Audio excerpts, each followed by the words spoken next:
Enough, enough. Dali na, dali. Huwag dyan, dito.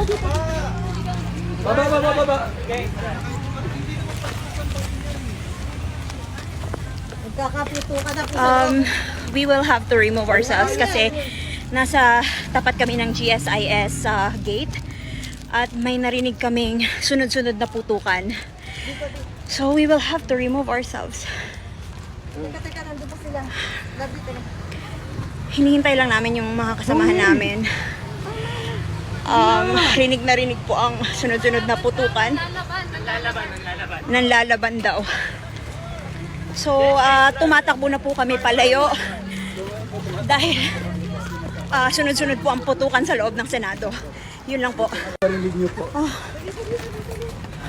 Umiiwas po kami kasi may putukan na ako sa loob ng Senado. Oh,